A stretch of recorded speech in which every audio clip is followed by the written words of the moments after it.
करिए से। अपनी मां और अपनी मातृभूमि से बढ़ करके और कोई नहीं हो सकता, कोई नहीं हो सकता है। भगवान राम का यह उद्बोधन आज भी हम सब भारतीयों के लिए एक प्रेरणा है। भगवान राम के इन शब्दों को जिस ऋषि ने हम तक पहुंचाया, वह राम की प्रेरणा है। एक प्रबुद्ध जन के माध्यम से हम सबके सामने आया, एक ऋषि के माध्यम से हम सबके सामने आया। आज भारतीय प्रेरणा लेता है।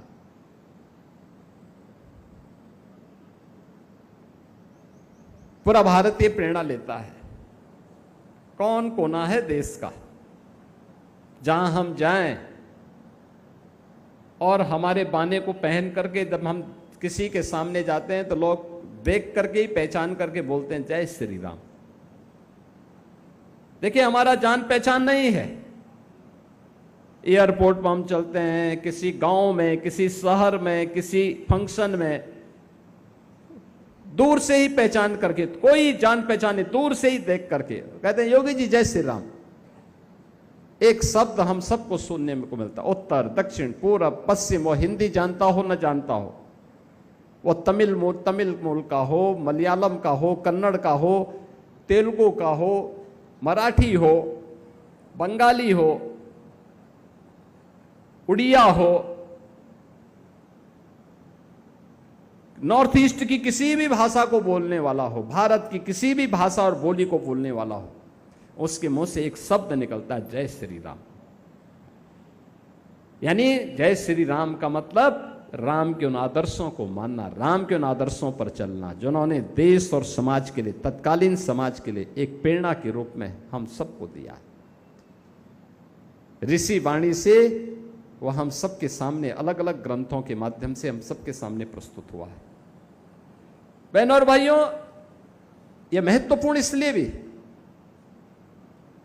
व्यक्ति का जीवन हो या समाज और राष्ट्र का, हमेशा एक जैसा नहीं होता है। यह धर्म चक्र है। उत्थान और पतन इसके जीवन का हिस्सा होता है।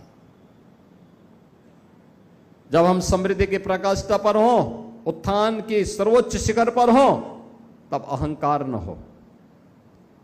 लेकिन जब चुनौती आए, संकट आए, तब निराश भी न हो। समभाव के साथ सम और विषम परिस्थितियों में कार्य करने की सामर्थ्य, और ये हर भारतीय को विकसित करना पड़ेगा, हर भारतीय का गुण बनना चाहिए, तभी देश आगे बढ़ेगा, तभी देश आगे बढ़ सकता है। आपने बदलते हुए भारत को देखा है। पिछले 11-12 वर्ष में बदलता हुआ भारत आज दुनिया के लिए एक प्रेरणा बना हुआ है। दुनिया के अंदर तेजी के साथ उभरती हुई भारत की अर्थव्यवस्था दुनिया के देशों के लिए तो प्रेरणा थी, लेकिन जो भारत को उभरने नहीं देना चाहते थे, उनके लिए चुनौती भी थी। याद रखना, हम सबको जो भी हमारा अस्तित्व है दुनिया के अंदर, अगर आज हमारा सम्मान बढ़ा है इसलिए क्योंकि भारत दुनिया के अंदर एक सही दिशा में प्रधानमंत्री मोदी जी के नेतृत्व में आगे बढ़ा है। उनकी दिशा सकारात्मक थी, भारत तेजी के साथ आगे बढ़ा, हर एक क्षेत्र में आगे बढ़ा। भारत का सम्मान दुनिया के अंदर बढ़ा। भारत की प्रगति दुनिया के अंदर शानदार प्रगतियों में से गिनी जाती है। लेकिन जो मैंने कहा कि जब आप अच्छी दिशा में कार्य करते हैं तो परीक्षाएं भी होती हैं। कोरोना जैसी महामारी का सामना हम सबको करना पड़ा था, पूरी दुनिया को करना पड़ा था। लेकिन 140 करोड़ की आबादी का भारत कोविड प्रबंधन में दुनिया के अंदर सबसे बेहतरीन कोविड प्रबंधन करने में सफल रहा। याद करिए, कोरोना जैसी महामारी में 140 करोड़ भारतीयों में जितने लोगों की मौत दुर्भाग्य से उस महामारी के कारण हुई, हमारी आबादी का, यानी 140 करोड़ की आबादी भारत की, और दुनिया का जो सबसे विकसित देश है उस अमेरिका की आबादी भारत का 1/4 है। 1/4 का मतलब कुल 34 करोड़ की आबादी वहां निवास करती है। भारत के अंदर 140, वहां केवल 34 करोड़। और अमेरिका में कोरोना से मरने वालों की संख्या भारत की तुलना में 4 गुना थी। यानी वहां अच्छे स्वास्थ्य केंद्र थे, प्रशिक्षित स्टाफ था, वैक्सीन भी था, दवा भी थी, सब कुछ था, लेकिन लीडरशिप इस प्रकार की नहीं थी कि कोरोना को मुकाबला करने के लिए वे भी फ्रंट फुट पर आकर के लड़ सके। हमारे पास हो सकता है संसाधनों का अभाव रहा हो, लेकिन हर व्यक्ति को फ्री में वैक्सीन, फ्री में टेस्ट, फ्री में राशन की सुविधा और बेहतरीन कोविड प्रबंधन के लिए फ्रंट फुट में स्वयं प्रधानमंत्री मोदी जी आगे आकर के देश को एक नेतृत्व दे रहे थे। आज भी आप देख रहे होंगे पश्चिम एशिया में युद्ध चल रहा है, अमेरिका, यूरान का। तेल की आवागमन बाधित है, ईंधन की आपूर्ति बाधित है। दुनिया के सभी देशों में, अमेरिका में 4 गुना डीजल, पेट्रोल और रसोई गैस के दाम बढ़े हैं, 4 गुना। अगर उसकी कीमत पहले $100 रही होगी तो अब $400 है। यूरोप के देशों की हालत खराब है।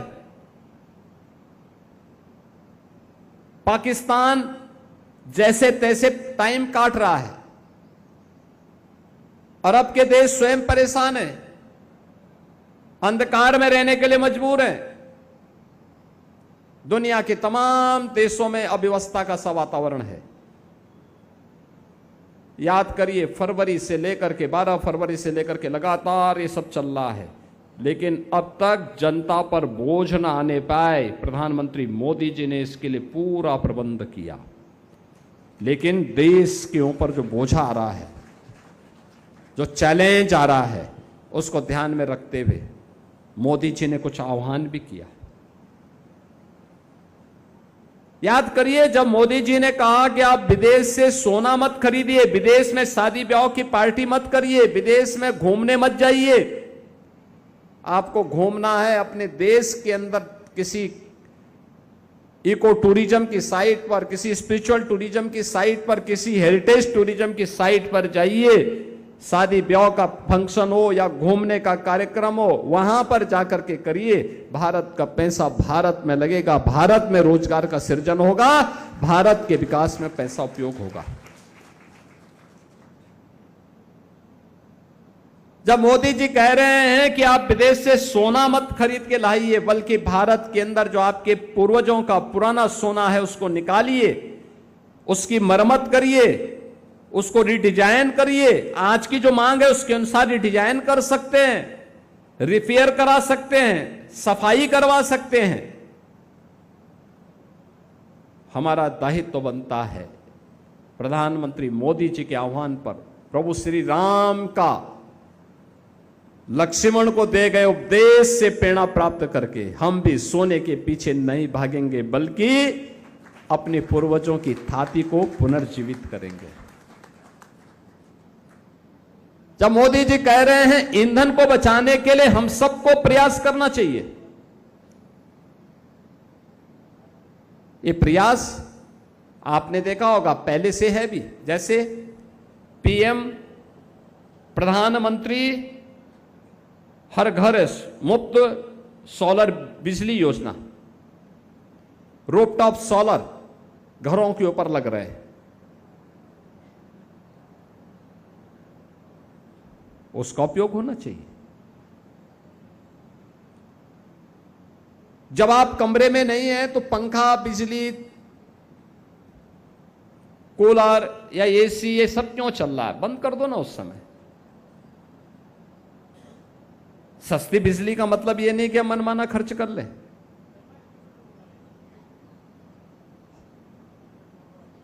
अगर एक ही मोहल्ले से 10 बच्चे स्कूल जा रहे हैं, एक ही स्कूल में जाना है, तो क्या जरूरी है कि 10 कार जाए? 1-2 कार में भी जा सकते हैं, कार पुलिंग भी हो सकती है, या एक साथ कोई ई रिक्शा को भी बुक करा करके सुरक्षित तरीके से उन बच्चों को स्कूल भेजने की व्यवस्था की जा सकती है।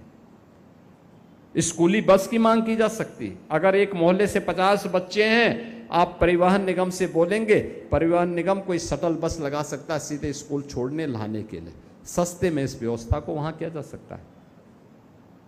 आखिर जो 30-40 4 व्हीलर चलते हैं, इनकी बचत होगी ना, उससे तेल बचेगा ना। कैसे कंट्रीब्यूशन हम सब कर सकते हैं, ये आज की हमारी चुनौती, और हम उस चुनौती के लिए अपने आप को तैयार करें। दूसरा, आपने बदलते हुए भारत को देखा है, बदलते हुए उत्तर प्रदेश को भी देखा है, और बदलते हुए गोरखपुर को भी देखा है। याद करिए ना, क्या स्थिति थी आज से पहले। आज से पहले 2017 के पहले इंसेफ्लाइटिस की बीमारी का खतरा नौनिहालों के लिए। बच्चा पैदा होता था, मां और पिता दोनों चिंतित होते थे कि नौ की बीमारी या इंसेफ्लाइटिस से, दिमागी बुखार से बच्चे को कैसे बचाएं। बच्चा थोड़ा बड़ा होता था, पढ़ाई का संकट। बच्चा पढ़ाई लिखाई करके आगे बढ़ता था, अब रोजगार का संकट। नौकरी रोजगार के लिए यूपी के बाहर जाना है तो पहचान का संकट।